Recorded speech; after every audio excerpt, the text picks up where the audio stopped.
नमस्कार, हमारे खास प्रोग्राम क्वेश्चन आवर में आप सभी का बहुत बहुत स्वागत है। मैं हूं मनीष कुमार, माई चैनल 24/7 देख रहे हैं आप। उत्तराखंड में इसी महीने 8 और 9 दिसंबर को ग्लोबल इन्वेस्टर समिट होने वाला है, लिहाजा राज्य के सीएम निवेशकों को न्योता दे रहे हैं। मुख्यमंत्री उद्योगपतियों से कह रहे हैं कि एक बार तो उत्तराखंड आओ। इधर विपक्ष पूछ रहा है कि राज्य में निवेश आएगा वो तो ठीक है, लेकिन सरकार यह बताए कि 2018 से क्या हासिल हुआ। के दर्शन से लोग धन्य हो जाते हैं। इसलिए तो उत्तराखंड के सीएम पुष्कर सिंह धामी देश के कई राज्यों और विदेशों में जाकर लगातार निवेशकों से उत्तराखंड में निवेश करने की अपील कर रहे हैं। या फिर यह भी कह सकते हैं वो उद्योगपतियों से कह रहे हैं आओ उत्तराखंड, क्योंकि प्रकृति की गोद में बसे उत्तराखंड में वो सब कुछ है जो एक उद्योगपति को इंडस्ट्री लगाने के लिए जरूरी होता है। देखिए, हमारे मुख्यमंत्री माननीय पुष्कर सिंह धामी जी ने 2025 तक उत्तराखंड राज्य को देश का सर्वश्रेष्ठ राज्य बनाने का जो विजन रखा है, उसी के अनुरूप आदरणीय मुख्यमंत्री जी लगातार आगे बढ़ रहे हैं। और इसी के तहत हमारे राज्य में 8 और 9 दिसंबर को ग्लोबल इन्वेस्टर समिट होने जा रहा है। और ये समिट जिस प्रकार से देश और विदेश के लोगों ने, उद्योगपतियों ने उत्तराखंड के प्रति जो रुचि दिखाई है, ये इन्वेस्टर समिट उत्तराखंड के विकास के लिए एक वरदान साबित होने वाला है। उत्तराखंड की राजधानी देहरादून में 8 और 9 दिसंबर को ग्लोबल इन्वेस्टर समिट होने वाला है। समिट में समय कम बचा, लिहाजा तैयारियां जोरों पर है। शहर की तस्वीरें बदली जा रही हैं। सड़कों की साफ सफाई से लेकर सड़क पर बने गड्ढों को भी भरा जा रहा है। यानी एक तरह से शहर को दुल्हन की तरह सजाया जा रहा है। इतना ही नहीं, सड़क किनारे दीवारों पर पेंटिंग के जरिए राज्य की संस्कृति की झलक दिखाने की कोशिश की जा रही है। मुझे लगता है कि जो हमारे प्रदेश की सबसे बड़ी समस्या पलायन है, वो पलायन पर भी इससे रोक लगेगी और पहाड़ों में अपने घर में ही हमारे युवाओं को नौकरियां मिलेंगी और जो सबसे बड़ी समस्या उसका भी निदान होने वाला है और राज्य के विकास में चार चांद लगने वाले हैं। एक तरफ समिट को लेकर जहां बीजेपी पूरी प्लानिंग के साथ उत्साहित दिख रही है, तो वहीं दूसरी तरफ विपक्ष यानी कांग्रेस के नेता आरोप पर आरोप लगाए जा रहे हैं। कांग्रेस के छोटे से लेकर बड़े नेता बीजेपी सरकार से पूछ रहे हैं कि 2018 में जो इन्वेस्टर समिट हुआ था उससे राज्य और यहाँ के लोगों को क्या हासिल हुआ। मैं सरकार से पहले जो इन्वेस्टर्स मीट हुई थी आज से 4 साल पहले, मैं उसका हिसाब पूछना चाहता हूँ कि उसमें कितना पैसा खर्च हुआ था और कितना उसमें आया। मेरी जानकारी है कि जो उस आयोजन के लिए खर्च हुआ उतना इन्वेस्टमेंट भी नहीं आया। और जिन पे सबसे ज़्यादा भरोसा था मुकेश अंबानी जी, उन्होंने ये कहते हुए अपना पिंड छुड़ा दिया कि मैं उत्तराखंड में अपना जियो का नेटवर्क बिछा रहा हूँ, मेरा ये इन्वेस्टमेंट बहुत है। तो अपना पिंड उन्होंने इस तरह छुड़ाया और जो खर्च हुआ था वो तक नहीं आया। विपक्ष का आरोप है कि 2018 में जो एमओयू साइन हुए थे उससे कुछ भी हासिल नहीं हुआ और बीजेपी का दावा है कि 2018 में 1,24,000 करोड़ रुपए का एमओयू साइन किया गया था, जिसमें 40,000 करोड़ का निवेश धरातल पर उतरा है, जिससे हजारों लोगों को रोजगार मिला। इस बार के ग्लोबल इन्वेस्टर समिट से पहले ही अब तक 2 लाख करोड़ से ज्यादा का एमओयू साइन हो चुका है। कहा जा रहा है सरकार 2.5 लाख करोड़ रुपए के लक्ष्य के करीब पहुंच जाएगी। राज्य में 2.5 लाख करोड़ रुपए का निवेश आएगा, यही अच्छी बात है। सबसे बड़ा सवाल यह है कि 2.5 लाख करोड़ रुपए धरातल पर कितना उतरता है। Bureau report, HN 24/7।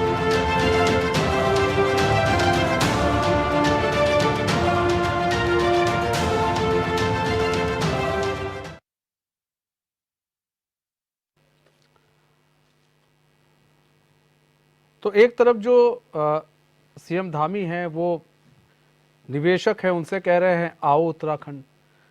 अब दूसरी तरफ विपक्ष कह रहा है भैया 2018 का आप पूरा हमें ब्यौरा दीजिए, खाका दीजिए।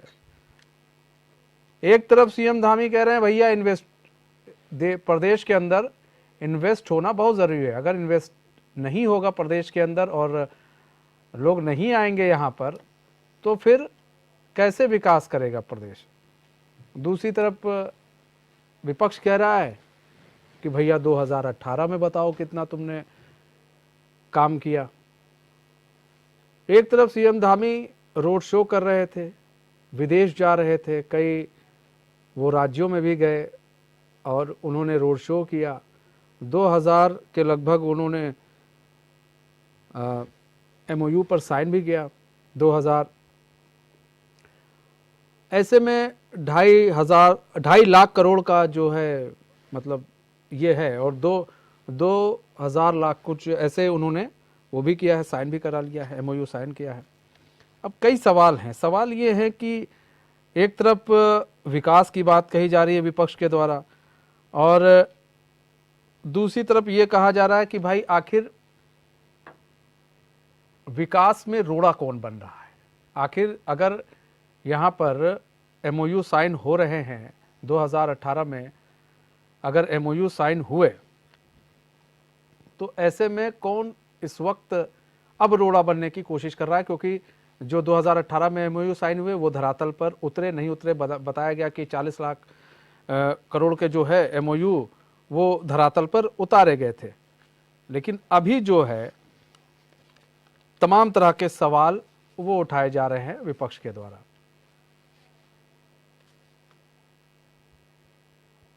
ऐसे में सवाल कई हैं कि आखिर विपक्ष बार बार क्यों, किस बेस पर चाहता है विकास हो, क्योंकि विपक्ष भी चाह रहा विकास हो, कहता विकास हो, लेकिन बेस क्या होना चाहिए विकास का, विपक्ष को भी बताना पड़ेगा कि जो बेस क्या होना चाहिए विकास का। क्या अभी तक किसी मुख्यमंत्री ने किसी इन्वेस्टर को कहा कि आप आइए देश विदेश जाकर? 2 लाख करोड़ का जो है एमओयू साइन हो चुका है, और ऐसे में अभी तक किसी भी जो है मुख्यमंत्री ने किसी भी इन्वेस्टर से मिलकर ये कहा कि आप आइए यहाँ पर इन्वेस्ट कीजिए उत्तराखंड में। कई मुख्यमंत्री रहे, आए गए,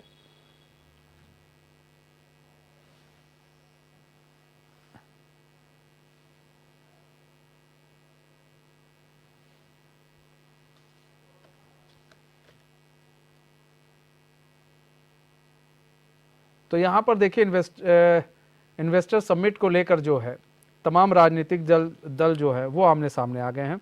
विपक्ष जो है आरोप लगा रहा है कि अभी तक क्या हुआ 2018 में।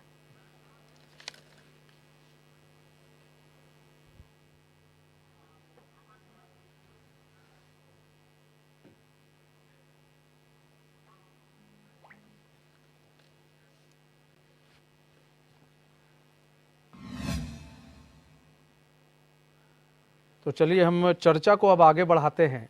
आओ उत्तराखंड, जिस तरह से सीएम धामी कह रहे हैं कि भाई आप आइए उत्तराखंड में निवेश कीजिए, एक बार तो आइए, कम से कम देखिए यहाँ के एटमॉस्फेयर को देखिए, आपको पता चलेगा कि यहाँ पर आप जो इन्वेस्ट कर रहे हैं वो इन्वेस्ट आपके हित में ही है, और यहाँ पर हर एक व्यवस्था आपको दी जाएगी।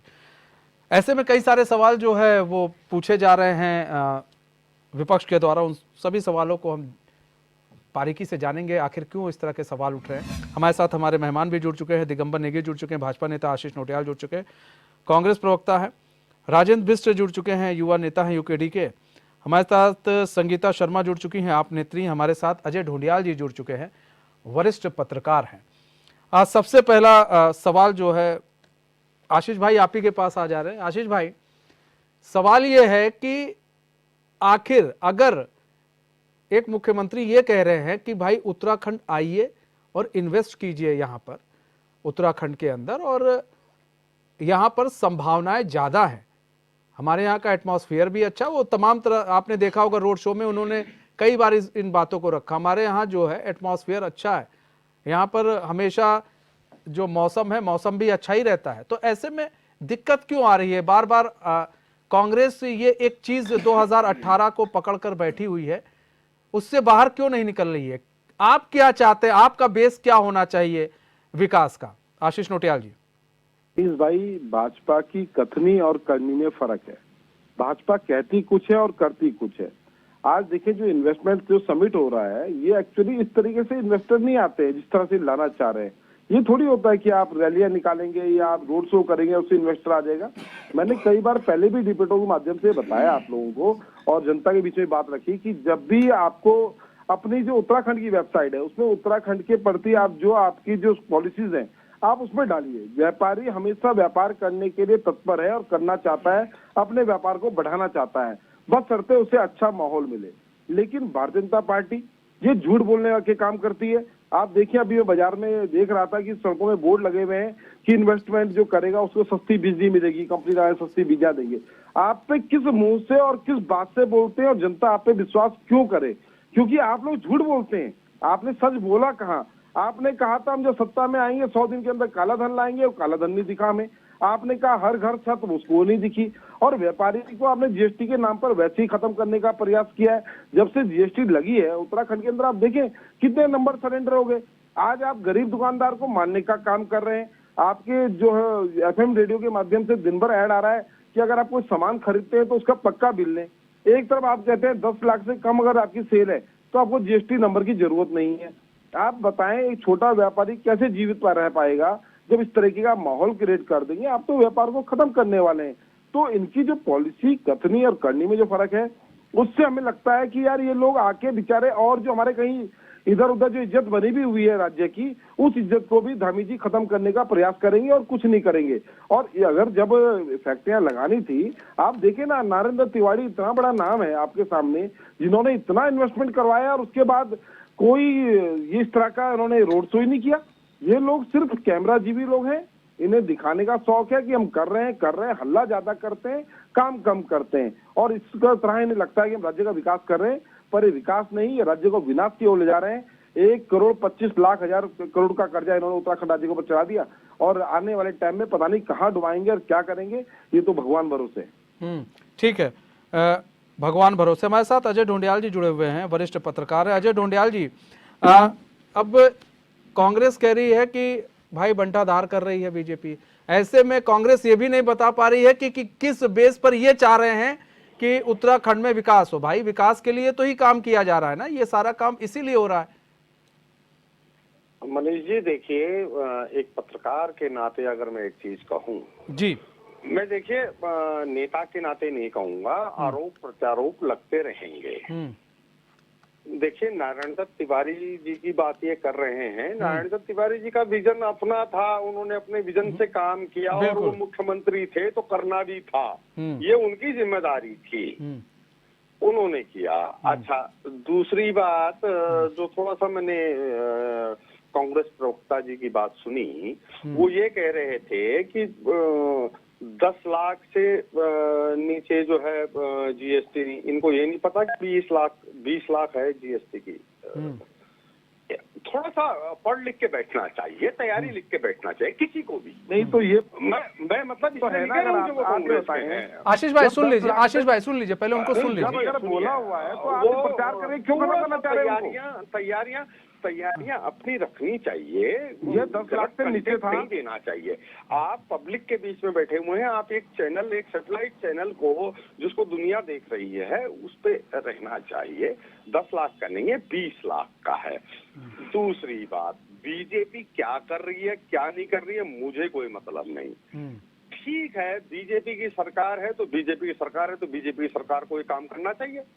बीजेपी की सरकार अगर इन्वेस्टमेंट लाने की कोशिश कर रही है तो दिक्कत कहाँ है? वो चाहे बीजेपी की सरकार हो, चाहे कांग्रेस की हो, चाहे किसी अन्य दल की हो, अगर वो कोशिश कर रही है लाने की तो अच्छा काम कर रही है ना। वो विदेशों में रोड शो कर रही है, विदेशों से इन्वेस्टमेंट लाने की कोशिश कर रही है, देश से कोशिश कर रही है, अपने राज्य के अंदर भी कोशिश कर रही है, तो क्या दिक्कत है? कोशिश होनी चाहिए। ठीक है, वो जितना इन्वेस्टमेंट आता है 2.5 लाख करोड़ का इन्वेस्टमेंट जुटाने का लक्ष्य है। 2 लाख करोड़ के एमओयू हो चुके मेरे हिसाब से, जो मैंने भी देखा और जैसा सरकार की तरफ से कहा भी गया, होने चाहिए, हुए हैं। तो इसके बाद भाई उनको धरातल पर उतारने का काम भी तो सरकार का ही है। नहीं उतारे जाएंगे, सवाल हम भी करेंगे पत्रकार के तौर पर, बिल्कुल।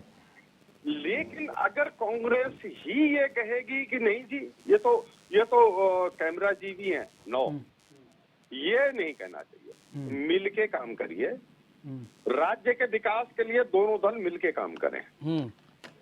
आरोप लगाना बहुत आसान होता है, पत्रकार भी आरोप लगाता है। पत्रकार भी दरअसल एक विपक्ष की भूमिका में रहता है, जैसा मैं पत्रकार हूँ। इस समय वहाँ पर दिगंबर नेगी जी बैठे हुए हैं, बीजेपी के वरिष्ठ नेता हैं।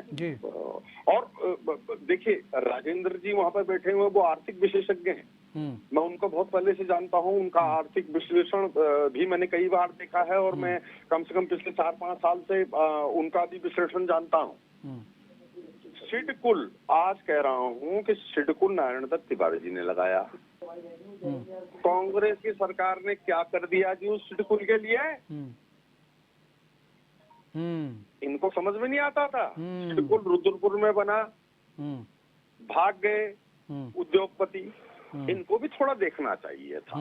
ठीक है, भाग गए, वो नारायण दत्त तिवारी की सरकार में लगे और बीजेपी की सरकार में भाग गए, ये भी अलग बात है। ये तो दूसरे आरोप लगा देंगे। देखिए राजनीतिक तौर पर आरोप प्रत्यारोप चलते रहते हैं, लेकिन जो इस समय इन्वेस्टर समिट के लिए जो माहौल तैयार किया जा रहा है, और इन्वेस्टर समिट के लिए जो सूबे के मुख्यमंत्री ने जो इतनी बड़ी कोशिशें की हैं, ये तारीफ काबिल हैं। एक पत्रकार के नाते मैं कह रहा हूँ। ठीक है सर। उन्होंने विदेशों में रोड शो किए, उन्होंने देश के 5 बड़े शहरों में रोड शो किए, उन्होंने 2.5 लाख करोड़ के निवेश का लक्ष्य रखा, और उसमें से वो 2 लाख करोड़, लगभग 2 लाख करोड़ से ज्यादा के निवेश के MOU यानी करार जो हैं वो करा चुके हैं। ठीक है, उनको धरातल पर उतारना दूसरा लक्ष्य होगा। ठीक है, लेकिन ये अच्छी बात है। ठीक है। संगीता शर्मा जी, देखिए ये जो देखिए बड़ी अच्छी बात अजय ढूंढियाल जी कह रहे हैं। एक पत्रकार के रूप में वो बहुत चीज़ों को देखते हैं, और उन्होंने बहुत सारी बातें कही हैं, उसको भी समझना ज़रूरी है कि अगर वो निवेश की बात कर रहे हैं उत्तराखंड में, तो ये गलत कहाँ है, किस एंगल से लग रहा है कि ये गलत है। और 2018 में क्या हुआ, अगर हम उसको, वैसे तो बहुत कुछ हुआ, अभी बताया उन्होंने कि भाई एक विज़न था नारायण दत्त तिवारी का, उस विज़न का मतलब कांग्रेस ने क्या किया, उसके बाद कांग्रेस ने क्या किया। तो ऐसे में अब ऐसा नहीं है ना कि हम इस चीज को एक चीज को लेकर बैठे रहें, हमें तो आगे बढ़ाना है ना उत्तराखंड को। ये जिम्मेदारी किसकी है? एक मुख्यमंत्री की होती है। तो एक मुख्यमंत्री अगर अपनी जिम्मेदारी निभा रहे हैं तो इसमें तो आप लोग को भी साथ आना चाहिए। ठीक है, आपके साथ हैं हम। मनीष जी देखिए, 2018 में किसकी सरकार थी पहले तो ये समझना जरूरी है। और जो पहले 2018 की बात बार बार हो रही है वो भी भाजपा की ही सरकार थी। माननीय त्रिवेंद्र रावत जी मुख्यमंत्री थे, और माननीय प्रधानमंत्री जी नरेंद्र मोदी जी खुद उस इन्वेस्टर समिट में आए थे, और देश के और विदेशों के बड़े बड़े राजघराने, बड़े बड़े व्यापार से जो जुड़े हुए लोग हैं वो सारे यहाँ आए थे। और माननीय नरेंद्र मोदी जी ने खुद इस बात को कहा था कि उत्तराखंड में जो इन्वेस्टर समिट है, उत्तराखंड में उद्योग लगना चाहिए और यहाँ के बच्चों को रोजगार मिलना चाहिए। तो आप देखिए, माननीय नरेंद्र मोदी के आह्वान के बाद भी, भारतीय जनता पार्टी की डबल इंजन की सरकार के बावजूद भी 2018 का इन्वेस्टर समिट और जो यहाँ पर लाने के लिए नियम, योजनाएं, कानून सब बनाए गए, तो उसके अंतर्गत रोजगार नहीं आ पाया। तो संदेह की स्थिति इसलिए उत्पन्न होती है कि आपने पैसा खर्च किया, आपने एक विजन सोचा, लेकिन आप उसे धरातल पर नहीं उतार पाए। तब भी आप ही की सरकार थी, किसी और की सरकार नहीं थी। तो इसीलिए भाजपा की जो नीति और नियत है, उन दोनों में जो फर्क है और जो वो कहते हैं उसके विपरीत काम होता है, तब ये सवाल खड़े होते हैं। और इसीलिए ये आज सवाल खड़े हो रहे हैं, क्योंकि आज भी भाजपा की ही सरकार है कि जो काम आप 2018 में नहीं कर पाए, आप आज उससे दुगने की बात करते हैं, 2.5 लाख करोड़ की बात करते हैं। उस समय 1.5 लाख करोड़ की बात थी।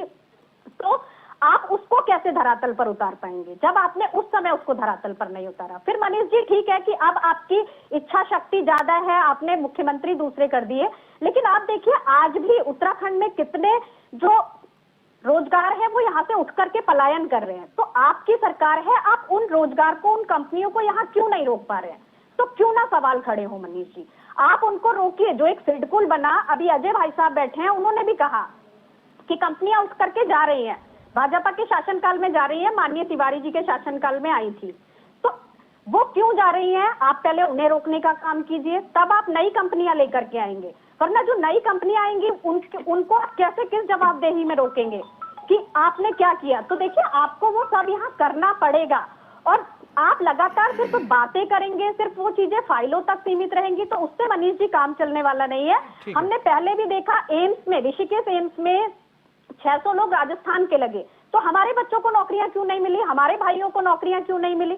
तो सवाल लगातार खड़े होते हैं क्योंकि लगातार घोटाले, इस तरह की चीजें सामने आई है नौकरियों में।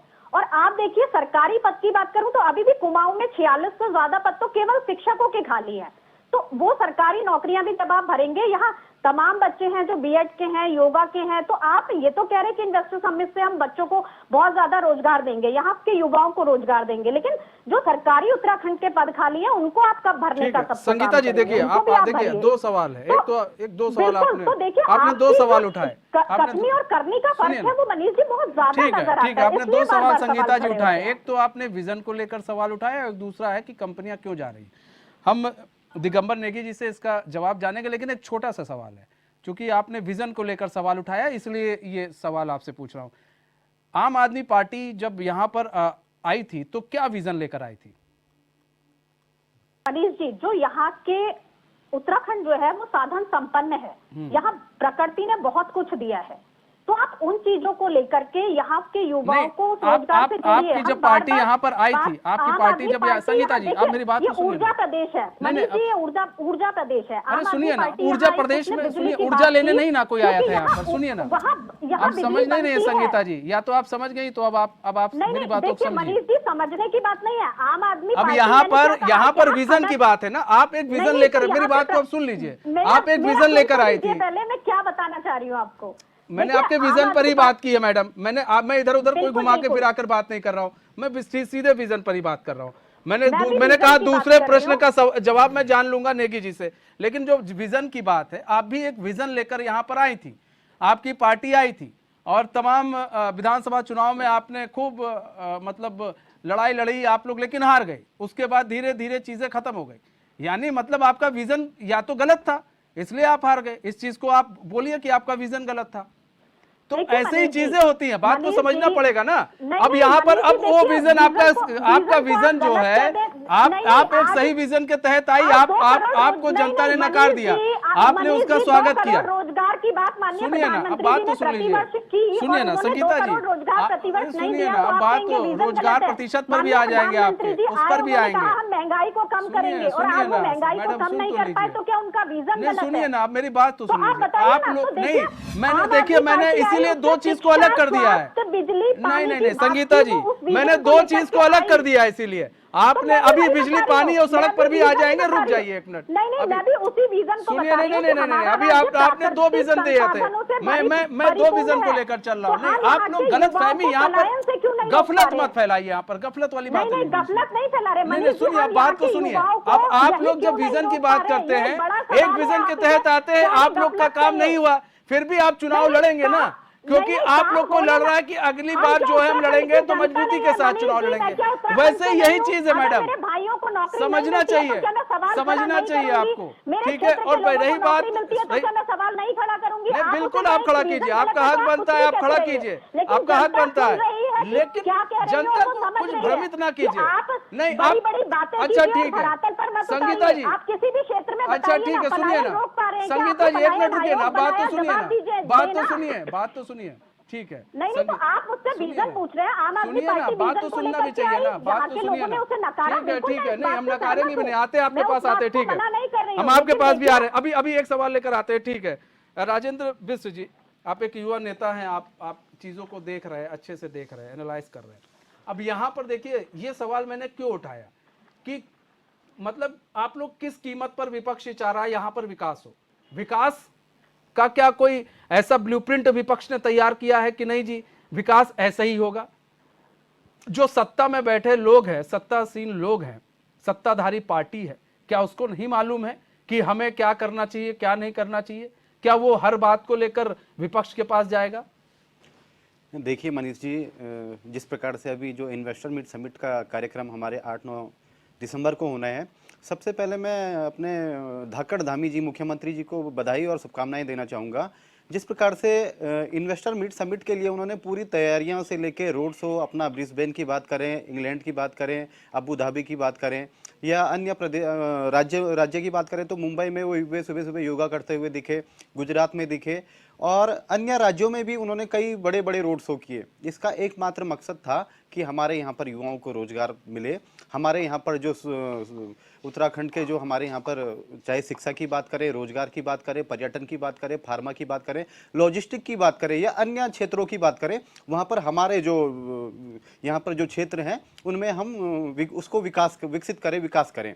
लेकिन आप निश्चित तौर पे इसके साथ साथ हमें थोड़ा पीछे जाना पड़ेगा।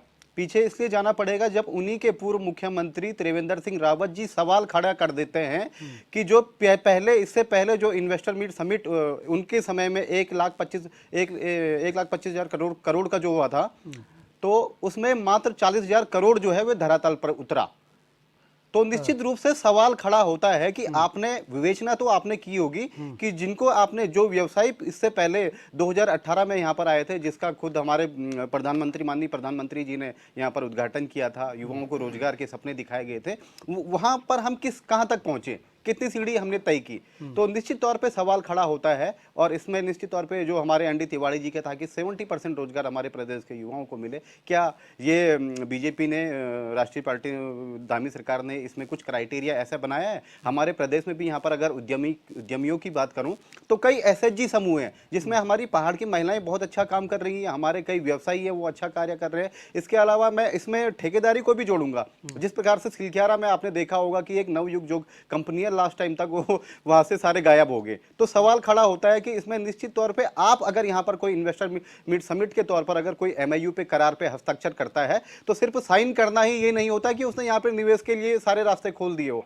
आप मनीष जी, मैं पूरा समय, क्योंकि आपने जिस प्रकार से जो अन्य प्रवक्ता है सभी को समय दिया, तो मैं थोड़ा सा समय आपका लूंगा, 10 सेकंड सर, जल्दी जी। निश्चित तौर पे मेरा ये कहना है कि आपको ये देखना पड़ेगा कि किस शर्तों पर आप जो व्यवसायी है उनको यहाँ पर बसा रहे हैं। उनको जिस प्रकार से हरिद्वार में आप कहते हैं कि 6,000 एकड़ जो वहाँ पर भूमि है उसमें हम उसको पार्क बना के वर्ल्ड वो लैंड बैंक बनाकर हम वहाँ पर उद्यम लगाएंगे। लेकिन आप देखिए, आपने वहाँ पर पहाड़ों में बुलडोजर चला दिया आपने लोगों के दुकानों पर, घरों पर। और इसी प्रकार से हम ये नहीं चाहते कि हरिद्वार या उधम सिंह नगर हमारे जो लोग हैं वहाँ के, सर तो कुछ चीजें हैं अलग अलग हैं, उसको आप एक नहीं, एक मिलाकर नहीं देख सकते, हमें चर्चा करनी पड़ेगी। ठीक है, ठीक है, बात करनी है तो हमें सारी चीजें चर्चा नेगी जी आपके पास सर आते हैं। अजय ढोंडियाल जी कुछ कहना चाहते हैं। अजय ढोंडियाल जी, मैं एक चीज कहना चाहूंगा। मैंने 2 चीजें अभी तक सुनी है, दिगंबर जी को अभी नहीं सुना मैंने जी। मैंने जो सुना, मैंने राजेंद्र जी को सुना और मैंने मैडम को सुना, संगीता जी। जी, 2 चीजें हैं। देखिए, जो राजेंद्र जी ने कहा कि पिछली बार का धरातल पर क्या उतरा, देखो धरातल पर उतरना तंत्र का काम है। 1,75,000 करोड़, 1,70,000 करोड़ के एमओयू उस समय साइन हुए थे त्रिवेंद्र सरकार के टाइम पर। 40-45 हजार करोड़ के एमओयू काम हुआ है, 40-45 हजार करोड़ का इन्वेस्टमेंट आया। यही देखिए, ये अलग चीज है कितने एमओयू साइन हुए, एमओयू होने के बाद कितने धरातल पर उतरे। ढोडियाल जी, मैं आपकी बात काम है, उसके बाद भी सरकारों को लगना पड़ेगा। ढोडियाल जी, आपकी बातों से मैं पूर्ण रूप से समर्थन करता हूं, लेकिन मेरा ये भी कहना है कि हमें विवेचना तो हमें करनी पड़ेगी ना। हमने पिछले से फिर आते ना हमें ये सीखना तो पड़ेगा, हमें समर्थन पूरी देना बात पड़ेगा। पहले उनकी बात सुन लीजिए। हाँ, मैं 1 मिनट में निपटा दूंगा। जी जी बिल्कुल। 45,000 करोड़ के, 40,000 करोड़ के एमओयू धरातल पर उतरे। ऐसे ही अगर धामी सरकार ने 2.5 लाख करोड़ के एमओयू अगर वो लेके आ गए, 2 लाख करोड़ के हो चुके जी। अभी तक का दावा यही है।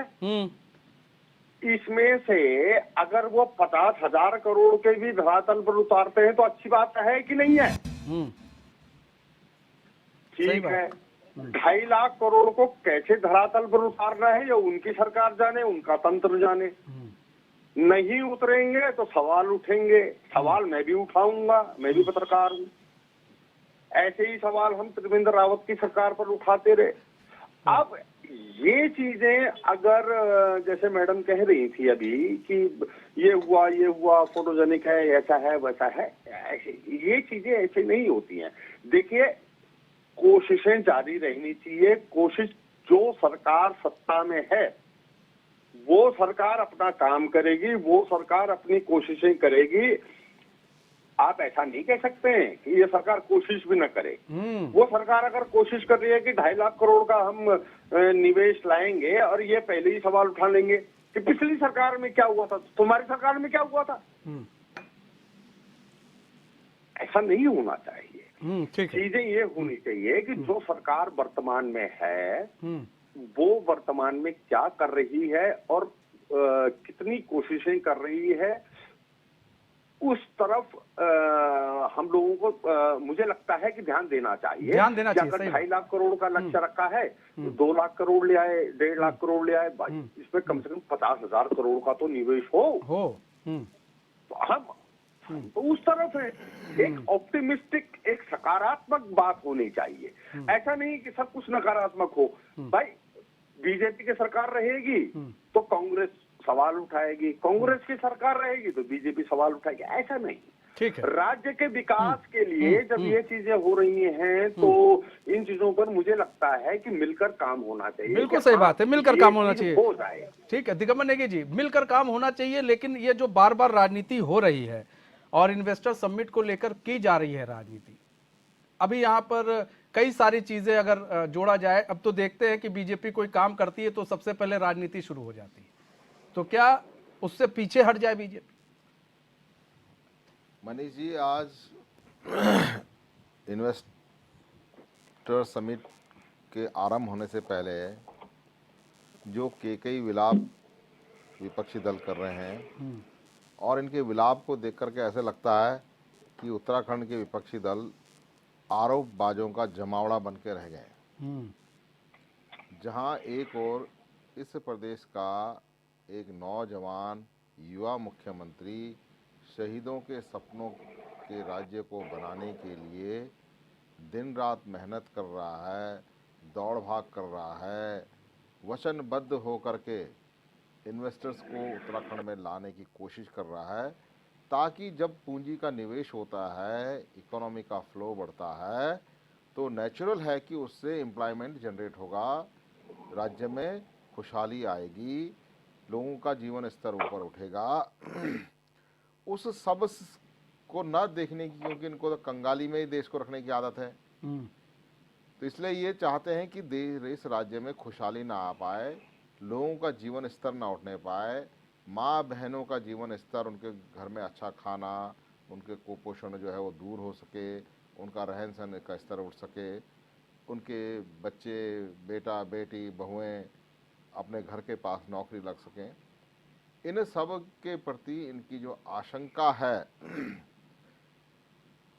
और एक नेगेटिविटी इनके दिमाग में जो वर्षों से बनी हुई है, क्योंकि खुद कभी कुछ कर नहीं पाए तो इनको विश्वास नहीं होता है कि कोई दूसरा कर सकता है, क्योंकि इन्होंने कभी खुद करके दिखाया नहीं है, कभी अपने को सिद्ध नहीं कर पाए, तो इसलिए दूसरे पर भी इनको विश्वास करना कठिन हो जाता है। जब कोई आदमी एक सकारात्मक ऊर्जा लेकर के आगे बढ़ रहा हो, प्रदेश को आगे बढ़ाने की बात कर रहा है, उसके लिए प्रयास कर रहा है, तो कुछ नहीं हो सकता इनसे। तो वातावरण तो एक सकारात्मक बना सकते हैं, परंतु ये, क्योंकि मैंने पहले भी कहा कि आज विपक्ष केवल आरोपबाजों का अड्डा बनकर रह गया है, तो अगर यहाँ पे सड़क बनती ऑल वेदर तो ये प्रलाप करने लगते हैं, तब ये जो है इन्वायरमेंट कंसर्न को लेकर खड़े हो जाएंगे।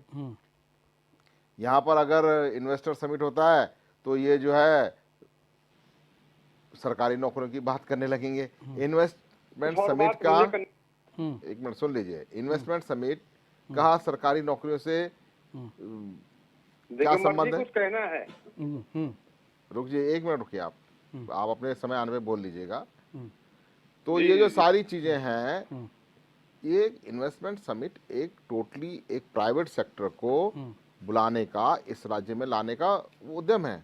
अब उत्तराखंड में जितनी भी प्राइवेट यूनिट्स सिटकुल एरिया में लगी हैं, चाहे सेलाक्यू में लगी, चाहे हरिद्वार में लगी हो, चाहे उधम सिंह नगर में लगी हो, उन सब में 5 लाख के लगभग नौजवान छोटी नौकरी से लेकर के और एचआर से लेकर के एमडी तक की नौकरी कर रहा है, और 15,000 से लेकर के 1.5 लाख रुपए महीने तक ही उत्तराखंड के लोग उन फैक्ट्रियों में रोजगार प्राप्त कर रहे हैं। और हम सब जानते हैं कि आज हमारे घर परिवारों के जो बच्चे हैं पढ़े लिखे, जो इंजीनियर्स हैं, डॉक्टर्स हैं या बाकी पेशे में हैं, वो लोग सरकारी नौकरी तरफ देख भी नहीं रहे हैं, उनको चाहते ही नहीं सरकारी नौकरी ज्वाइन करने की। तो जहां आज केवल सरकारी नौकरी ही एक माध्यम नहीं रह गया रोजगार का, ये समझना पड़ेगा, ये समझना पड़ेगा। वहाँ ही दूसरी ओर प्राइवेट सेक्टर में जब एक अच्छा इन्वेस्टमेंट आएगा निश्चित रूप से, तो राज्य के अंदर जो हमारे इतने सारे इंजीनियरिंग कॉलेज हैं, पॉलिटेक्निक्स हैं, ITIs हैं, आज मैं बताता हूँ, आज ITI करने के लिए बच्चे एडमिशन लेने के लिए डोनेशन दे रहे हैं, क्योंकि ITI करते हुए उसे 15,000 की नौकरी मिल रही है। और बीएड कॉलेजेस बंद हो रहे हैं, जो मशरूम की तरह बीएड कॉलेज खुले थे, आज वो सारे के सारे बीएड कॉलेज बंद हो रहे हैं और ITIs ठीक है सर बढ़ती जा रही हैं। ठीक है सर। ढूंढियाल जी जल्दी से सर। मनीष जी एक बात बोल रहा हूँ मैं आपको। जी जी सर। दिगंबर जी नेगी जी की बात मेरे को एक चीज समझ में आई है, ये अच्छा बोला इन्होंने। देखिए ये उस दल के नेता हैं जिस दल की सरकार है जी, वो अपने दल की बात बोलेंगे ही बोलेंगे। और ठीक है, वो सरकार तो काम कर रही है ना भाई, जिसकी सरकार है वो काम करेगी, जिसकी सरकार है वो अपने निरंतर सकारात्मक काम करेगी, अपने लिए काम करेगी, कैसे करना है राज्य के लिए। जिनकी सरकारें नहीं हैं ये पुरानी सरकारों की बात करते हैं। मैडम एक बात बोल रही थी, मैं बिष्ट जी वहां पर बैठे हुए हैं। बिष्ट जी तो एक आर्थिक सलाहकार हैं, वो जानते हैं कि कैसे किस किस तरीके से निवेश होगा तो फिर कैसे होगा, फिर कैसे होगा। नहीं ढूंढियाल जी, राजेंद्र बिष्ट जी यूकेडी के युवा नेता हैं, हम आपको बता दें। कौन? राजेंद्र बिष्ट जी जो है इस वक्त जो जुड़े हैं वो यूकेडी के युवा नेता है सर। अरे राजेंद्र बिष्ट जी तो आर्थिक सलाहकार हुआ करते थे। वो अलग है, ये अलग है थोड़ा।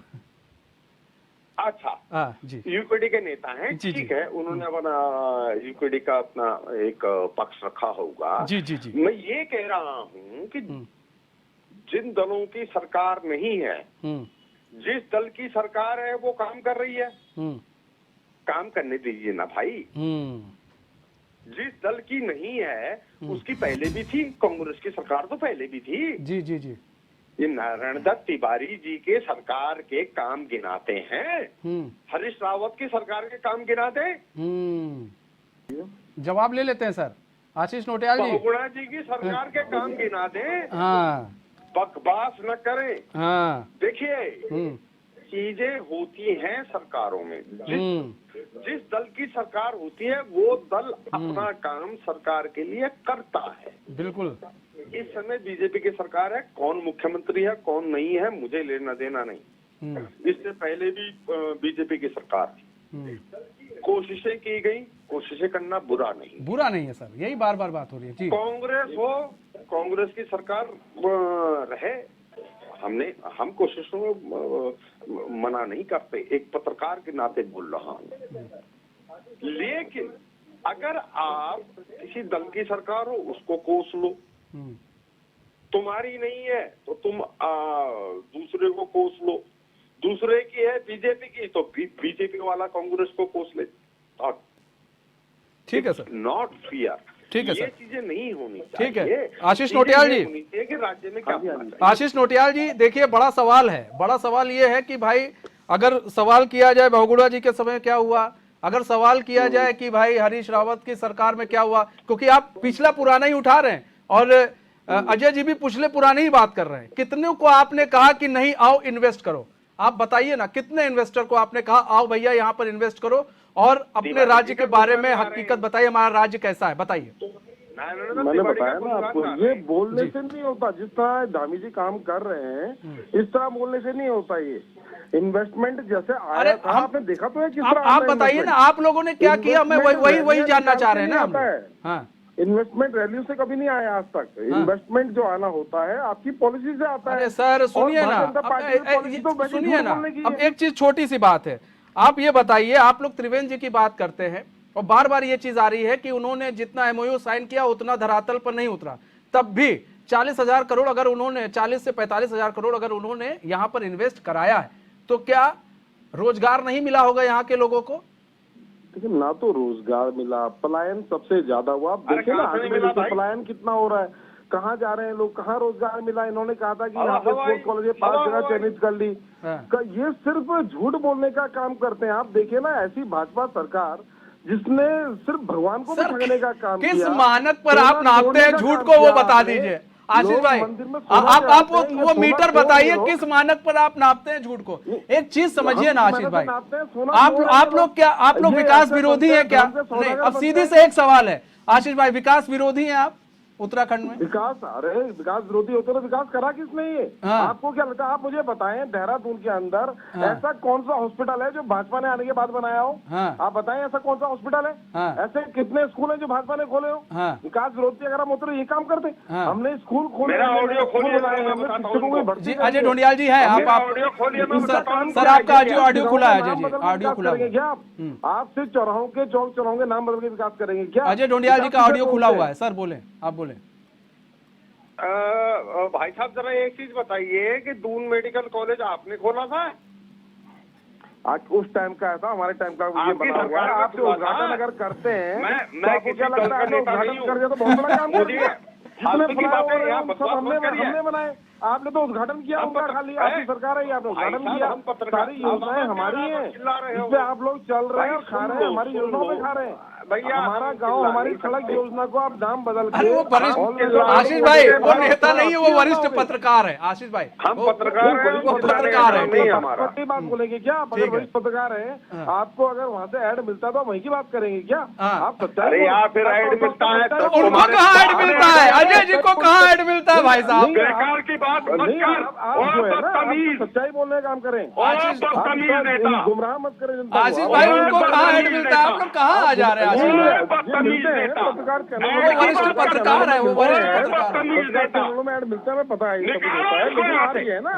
आप सिर्फ भाजपा के प्रवक्ता को भाजपा की बात करने दीजिए, आप तो भाजपा की बात कर रहे हैं। ठीक है, आप भाजपा की बात संगीता जी, संगीता जी बात करता है नहीं, आप भाजपा की बात क्यों कर रहे हैं? आप भाजपा के प्रवक्ता को बोलने दो भाजपा की बात, आप क्यों बोल रहे हैं? वो एक वरिष्ठ पत्रकार है, वो अपनी बात रख रहे हैं।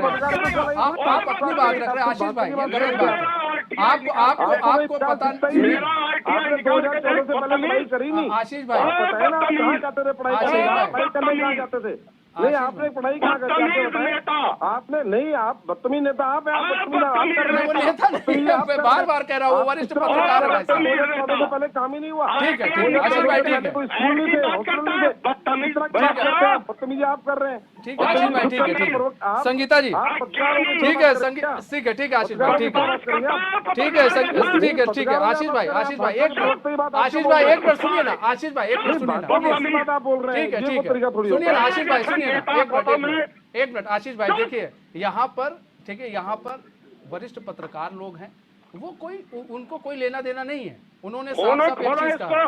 ठीक है, हम भाजपा का झूठ हमें पता है, ठीक है, आप लोग ऐसी बात ना कीजिए कि देखिए हर कोई नहीं है सर, आप लोग यहाँ पर आप लोग इस तरह की बात करें कैसे चलेगा?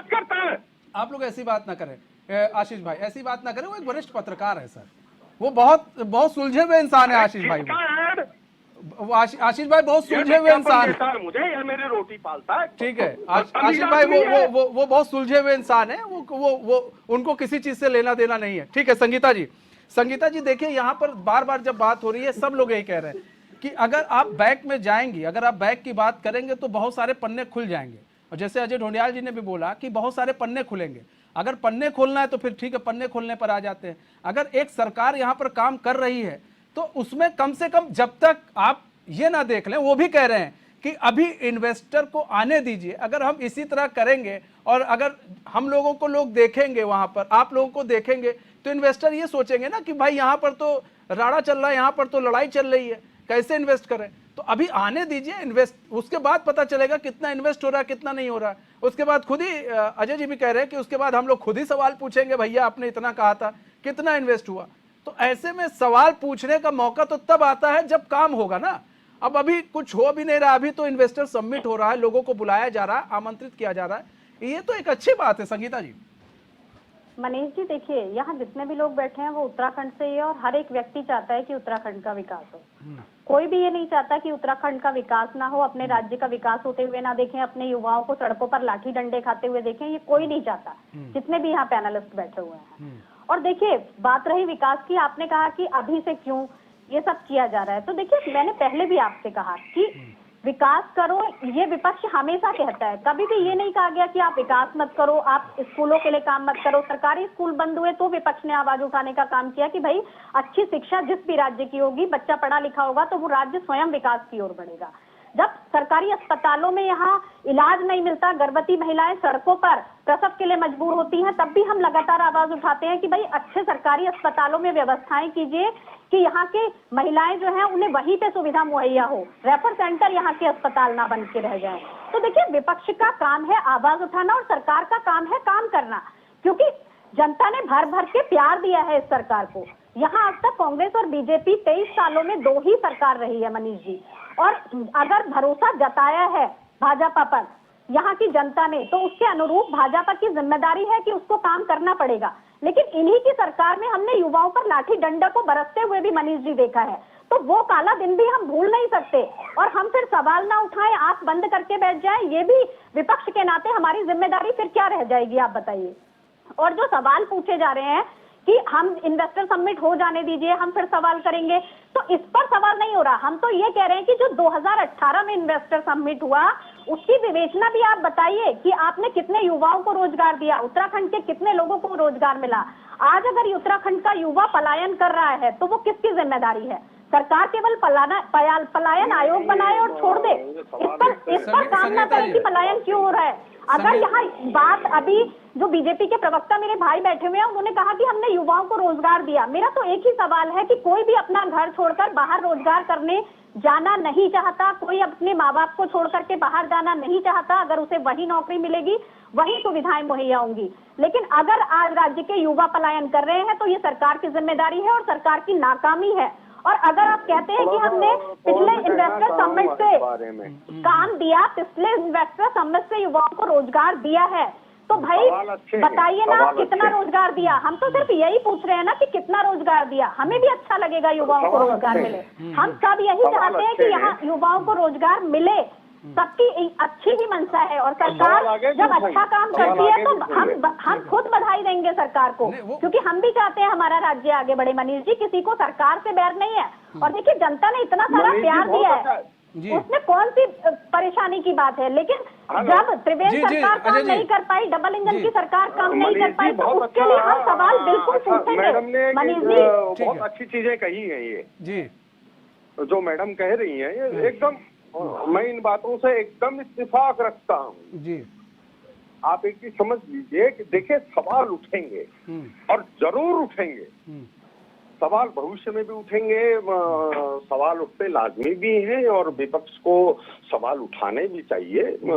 और ये मैडम ने बहुत अच्छे सवाल उठाए हैं कि देखिए 18 में क्या हुआ था और इस बार क्या हुआ, क्या होगा। अच्छी बात है। 18 में क्या हुआ था? 18 में जो हुआ था वो 40-45 हजार करोड़ के एमओयू हुए। इस बार क्या होगा हम जान रहे हैं कि सरकार 2 लाख करोड़ के एमओयू साइन करने की बात कर रही है, ठीक है। 2.5 लाख करोड़ का लक्ष्य है, वो भी ठीक है।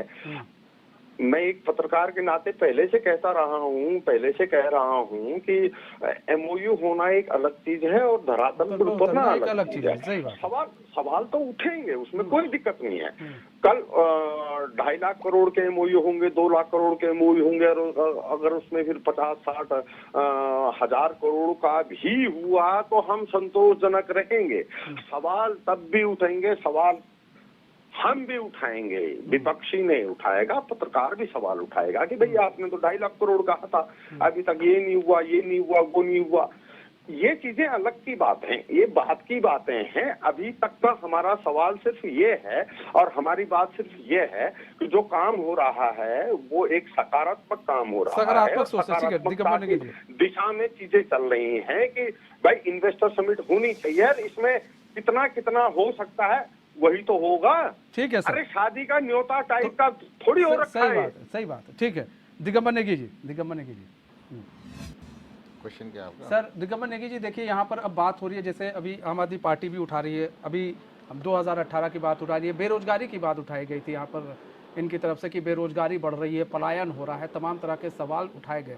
लेकिन अगर हम बात कर ले, क्योंकि चूंकि आम आदमी पार्टी है तो हम बात कर ले अगर सरकार की, तो एक बार कहेंगे कि जरा अगर पन्नों को पलटा जाए तो आप एक बार पंजाब में भी देखिए तो आपको समझ में आएगा कि क्या क्या चीज़ें हो रही है। दिगंबर नेगी जी, बात यह है कि जब आप जहां सत्ता में हैं वहां पर आपके मुंह बंद हो जाते हैं क्योंकि आप वहां सत्ता में हैं, लेकिन जहां आप सत्ता में नहीं है वहां पर आप इसलिए बोलते हैं क्योंकि यहाँ पर रोजगार देने की बार बार बात हो रही है। यहाँ पर अगर रोजगार देने के लिए एक भरसक एक सकारात्मक पहल की जा रही है, तो क्या सरकार जो है, अब इनका कहना है कि भाई विपक्ष को नहीं बताया जाता है, विपक्ष को ब्लूप्रिंट नहीं दिखाया जाता है, तो आप लोग ब्लूप्रिंट दिखा दिया कीजिए लोग, लो भैया ये ब्लूप्रिंट है। मनीष जी, खड़े हुए थे, आज जो काम आपके की बात चैनल हुई की थी उस पर इतने केवल सुंदर विषय प्रश्न है। को, बाकी विपक्ष ये नहीं चाहता कि इन्वेस्टर समिट ना हो, ऐसी विपक्ष की कोई मंशा नहीं है। नहीं मैडम, अभी तक कोई ऐसे एक ऐसा बयान मुझे, अभी मैं विपक्ष का मैं सभी बयान सुना दूंगा जिसमें यही बोला गया है। बार बार बात सुन लें, यार, ये इनकी बात सुनते को तो है इत्मीनान से सुना गया। ठीक आप है इनको बोलिए। संगीता जी, एक मिनट। जो आदमी जो कह रहा है इन्हें भी पहले बोलिए, उसको सुन लो ना पत्रकार यार। महोदय को ठीक है बोलिए। सर, नेगी जी बोलिए आप। आज आपके चैनल के माध्यम से एक बहुत सुंदर डिबेट का विषय रखा गया, परंतु हमारे विपक्ष के साथी हूबहू उस प्रकार से तैयारी करके आए जैसे इकोनॉमिक्स के पेपर में कोई बच्चा जो है पॉलिटिकल साइंस या सोशल साइंस की तैयारी करके आ जाए और पेपर हो इकोनॉमिक्स का। आज अगर इन्हें सवाल खड़े करने चाहिए थे तो खड़ा करना चाहिए था कि उत्तराखंड में जो इन्वेस्टमेंट आ रहा है क्या वो क्लाइमेट फ्रेंडली इन्वेस्टमेंट है, क्योंकि आज उत्तराखंड और दुनिया के सामने सबसे बड़ा क्वेश्चन है वो है क्लाइमेट को जिंदा रखने का। तो इन्हें सवाल ये करना चाहिए कि भाई यहाँ पे चाहे जो भी इंडस्ट्री लगती है वो उत्तराखंड के पर्यावरण को संरक्षण करने के लिए लगनी चाहिए। तो हम भी कहते हैं कि हाँ, हमारे विपक्ष के साथी इस राज्य का भला चाहते हैं। इन्हें इस बात पे शर्त रखनी चाहिए थी कि इस राज्य में जो रोजगार आए उसमें यहाँ का जो लोकल आदमी है उसका भी किसी न किसी में पार्टनरशिप स्टेक होल्डर उसको बनाया जाने की व्यवस्था होनी चाहिए। चाहे वो छोटा इन्वेस्टमेंट हो चाहे वो बड़ा इन्वेस्टमेंट हो, उसकी पार्टनरशिप कैसे सुनिश्चित हो, अगर उसके बराबर समकक्ष उसको नॉलेज है, टेक्नोलॉजी उसके पास है, या उसके पास एक्सपीरियंस है, या उसके पास लैंड है, या उसके पास थोड़ी सी पूंजी है, तो उसकी पार्टनरशिप उसमें कैसे सुनिश्चित हो, इसके लिए इनको दबाव बनाना चाहिए था। इनको इस बात के लिए दबाव बनाना चाहिए था कि जो इंजीनियरिंग कॉलेज में, पॉलिटेक्निक्स में, ITIs में जो बच्चे हमारे पढ़ रहे हैं उनकी इंटर्नशिप, अच्छी इंटर्नशिप विद स्कॉलरशिप जो है इन नई इंडस्ट्रीज में सुनिश्चित होनी चाहिए। इसके लिए क्वेश्चन उठाना चाहिए था। इनको क्वेश्चन उठाना चाहिए था कि जो हमारे राज्य का संसाधन का उपयोग करेंगे तो उसका जो CSR फंड है वो उत्तराखंड में ही इस्तेमाल होना चाहिए। उत्तराखंड से बाहर इस राज्य में काम करने वाले उद्योगों का CSR नहीं जाना चाहिए। इसको सुनिश्चित करने के लिए सवाल खड़े करने चाहिए थे, परंतु हमारे विपक्ष के साथी, जैसे मैंने पहले कहा कि ये सवाल खड़े कर रहे हैं इकोनॉमिक्स में पेपर में, पॉलिटिकल साइंस और सोशियोलॉजी के।